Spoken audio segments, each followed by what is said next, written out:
Thank you. And I hear you. And I guess the story is, and it's, it's hard to even talk about because I know it's like resistance, but. Well, then don't tell a resistance story. But we told you a vortex story. Yeah. And now you want to tell us a resistance story, and we don't blame you because it's vivid and it's probably in Technicolor. And it is, and that's the piece that I know that I struggle with because it's money. I'm tens of thousands of dollars in debt, and I've been almost unemployed for a year. And it's like, so the money thing for me feels often painful. And yet I am aware of the vortex piece, but it feels like, and like what you were saying earlier, when I get specific about it, it kicks me out. And it would seem irresponsible. It would seem irresponsible to not address the debt and the money, and yet you cannot be responsible to the vortex and responsible to your reality at the same time. You got to pick one. And if you're responsible to the reality, then you're not in the vortex. And if you're not in the vortex, nothing can change. And that's where I go back and forth because I feel like I have. Why would you go back and forth? That's ridiculous. Why would you choose something that won't let the money come over something that will let the money come? Is reality that intoxicating? No, I hear you, and it's there's a piece that. Well, there's no missing piece. There's no missing piece. You know what it is, and it's that what you're observing plays it's logical that what you're observing would come up more often than what you're imagining, especially when it has to do with money. Money touches you in so many ways. So it's like that unpleasant friend that just walks around with you everywhere you go and wants to talk to you.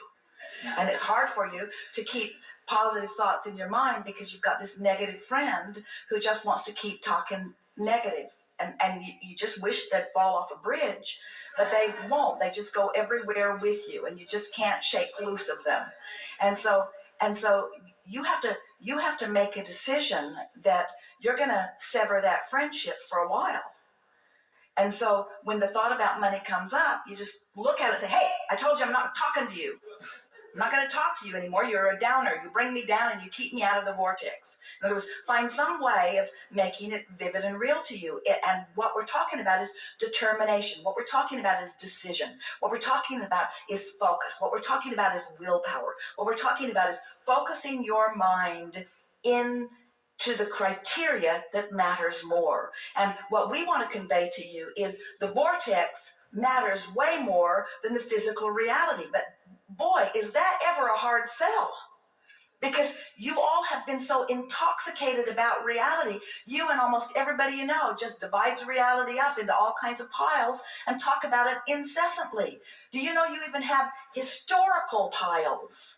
And historical monuments where you keep stirring up stuff that you don't want to repeat in your life experience. So we're like you, we get it, we understand, and law of attraction helps you keep thinking those thoughts. The thought you think brings another thought. In other words, so this is the easy way, the blunt way of saying it to you. You are right now a cooperative component to out of the vortex thoughts. And that's why they keep coming. There's no missing piece. It's just that's what's more active.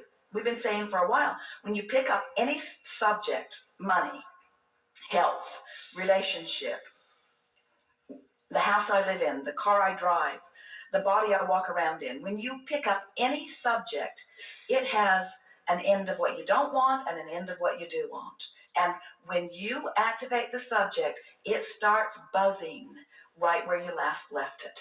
So when you talk about money, it buzzes where it's been. When you talk about money, it buzzes where it's been. When you talk about money, it buzzes where it's been. Now, the whole time it's buzzing, it's throwing more into the vortex. So that's one advantage of keeping it stirred up, because more money is accumulating that you're depriving yourself of.